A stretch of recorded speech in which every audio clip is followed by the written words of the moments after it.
Okay, today is February 29th, leap year in Clarkston, Washington, Lewiston, Idaho. The LC Valley.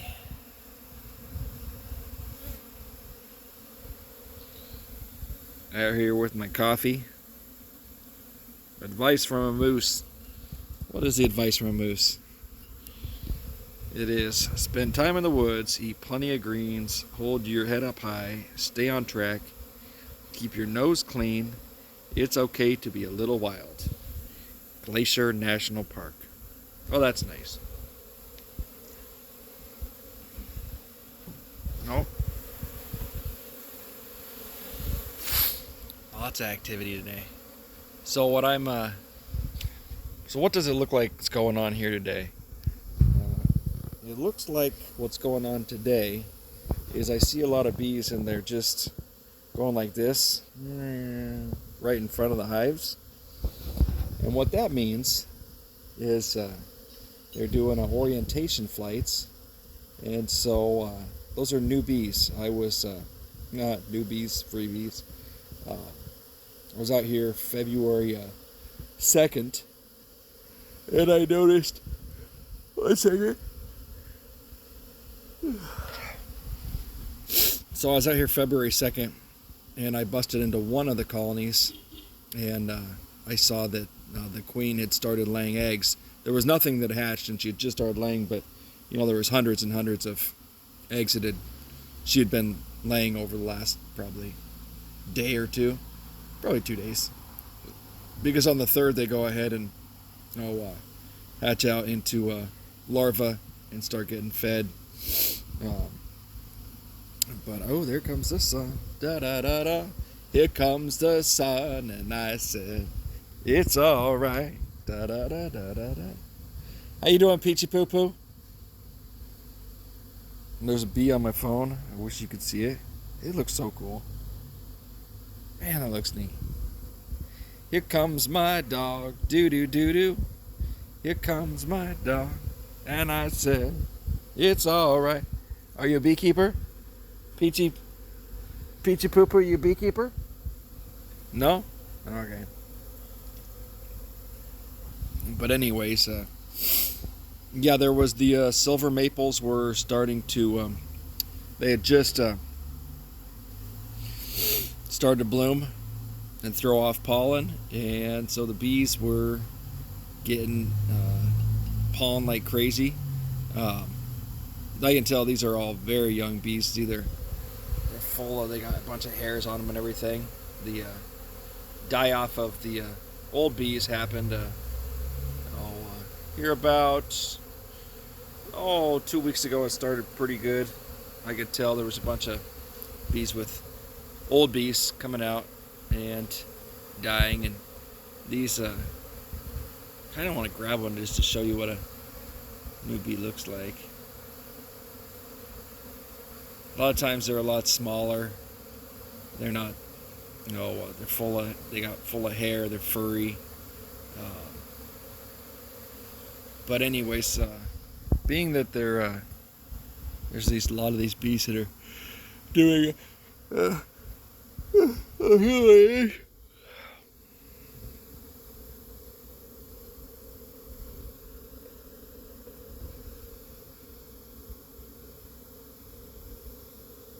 see how many furs are on that, hairs are on that bee, and see how small it is. You're doing your, oh my gosh, did I just get pooped on? Nope, it was a bug. Oh, thank God. But anyways, lots of pollen coming in today. Can't really, I don't know if you can see the pollen coming in, but lots of pollen coming in. Lots of new bees. You need to go. I'm gonna move my spot because I don't want, I got a bunch of stuff I need to pick up. Look at these bees are, see, they got their bums in there. They're going, hey, feed us something. No, I left these hives got so much See, I wanted to come over here because I don't want to stay in one spot when I know they're doing orientation flights, because next time the bees show up, they'll go, oh, well, that wasn't there. So obviously, the chair and me, I wasn't here. So that's not obviously the spot where their hive is, and then they get screwed up. So don't want to stay in one spot too long when I know they're doing orientation flights. Oh my, this little gal just ran into me. Beautiful young bee. Look at that. Perfect example. Come on. Come on, baby. There. Brand new bee.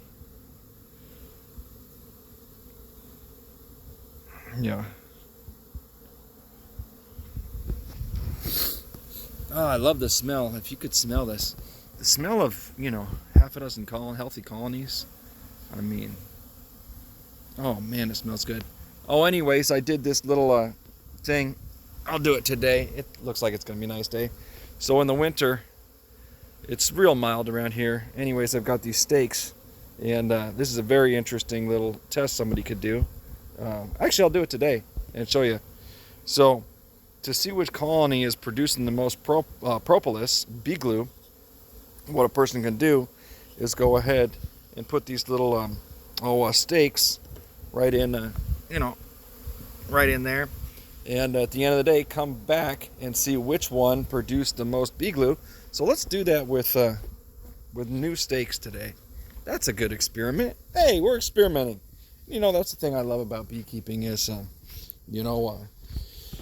there's no one, you can be that guy that goes ahead and, says, hey, you know what, I just want, the bees to survive, and I don't want to do nothing to them, and I'm going to be the first person to do this, and, I'm having this original thought, and the rest of you are idiots, and, I'm the shit. And you can be that guy that's like, I'm going to build a freaking box that is triple, quadruple insulated, and you can't get into it, and so there's no way to inspect, and just let my bees survive, and they're gonna die off on you because Varroa is a real thing, and the bees around United States, they're just they don't have the ability to cope. Now they're getting natural resistance. Every year the natural resistance is for some is getting better. That are some beekeepers are really working on it, and they're doing the what is it, the Harbo? I'm not sure exactly, but look up Corey Stevens and Randy Oliver and Steve Shepard up at WSU, and I'm actually 30 miles south of WSU, so on Monday I'm going to go up to U of I, University of Idaho, and listen to Steve Shepard at the Pollinator Conference and see what he has to say. Look at these pollen pants. Look at those. Look at that. See that? Oh, I'm getting bumped. So I stuck my...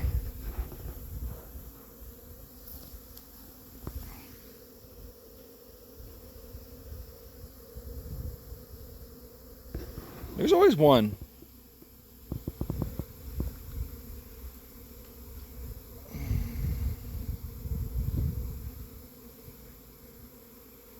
So what was happening there is I stuck my phone in front of the hive, and there was one bee, and she started bumping me. That means she would go ahead and bump my ear and my head, and she's just telling me, hey, piss off, buddy. We don't want to deal with you damn humans. And so you got to listen to the bees. You got to listen to what they have to say. And so she told me to get my phone away from the front of the hive, and I did. Um, Now that's not a, you know, not something I like. So her mother, I might not use her as a, you know, as a breeder queen. So, you know, there's that. And so you just, this colony at the end, these two colonies at the end, they are just packed with bees. And so, I mean, they are just smashed with bees. I mean, they could swarm at any moment now if the weather would cooperate. The weather's not going to cooperate, but around here, I'll tell you what, by April 1st, I better, if there was, if it looked like there was going to be 365-degree days in a row at the end of March around here, I would definitely, be splitting and getting those bees out of here because, the buildup with these hives has been tremendous, and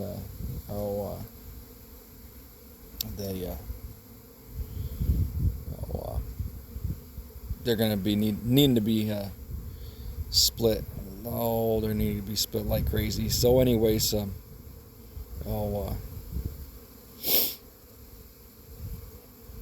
yeah, it's going to be fun splitting up the hives this year.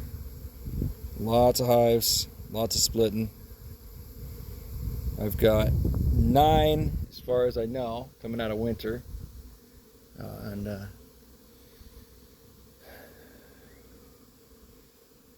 So half a dozen here. Then 2 at another property and 1 at the next. So a total of 9. Wish there was a lot more coming out of winter, but last year was what it was. It went from 2 hives last spring, and by last, I think it was middle of July, I had 22 colonies. And then from 22, my dad, God rest his soul, bless his soul, he passed away September 7th. Unexpected, massive heart attack. In the mountains. So we had to read Psalm 23. The Lord will lay me down in green pastures, because that's what happened to him. Lord laid him down in green pastures. And so anyways, I had 22 hives, middle of July. And then,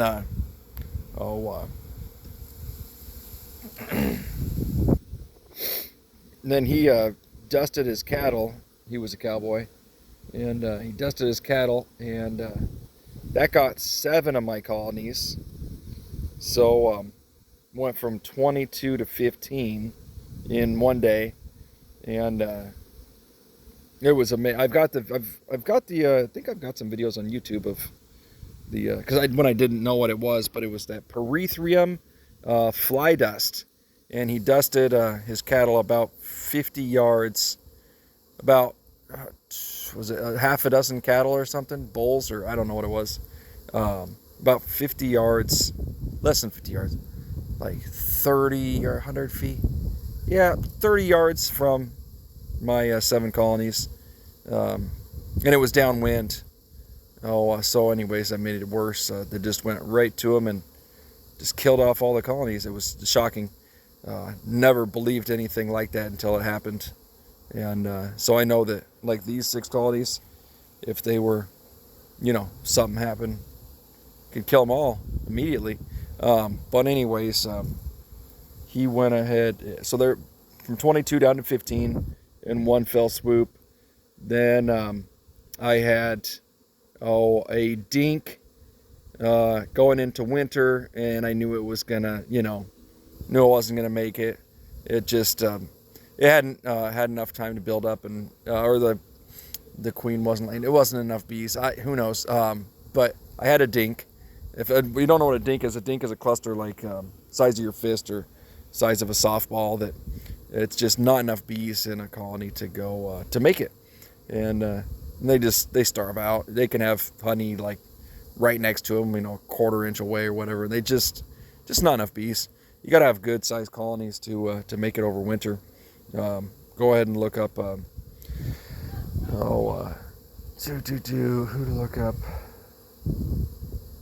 Oh, can't think of his name at the moment, but there's a lot of beekeepers talk about having good sized colonies going into winter. Lots of honey, lots of reserves, lots of resources. Every bee is a resource in that it can heat the hive, and so you gotta have that. So once the dink was gone, that brought me down to 14. I had one abscond at a property, so that was 13. And then I actually combined, so I'm down to 9. So 4. What happened to 4? I think I combined a bunch. I think I combined a bunch of those. The rest of those 4. I don't know what happened to those. I think I combined them because they were dinks, this past fall. Because there was one property where there was just a bunch of tiny colonies. I think that's what happened to them. Anyways, but at any rate, I'm down to 9. But this is why it's important to document, because there's, like 4 colonies that I don't know. It's 15. I had one abscond. I had one dink that starved out. So there's 13. Then 4 more. I don't even know. Yeah, important to keep records. But that's why I wanted to get on here and make this video. And I want to just get what I'm doing out on YouTube, for the world to see. Make some content and live my life. So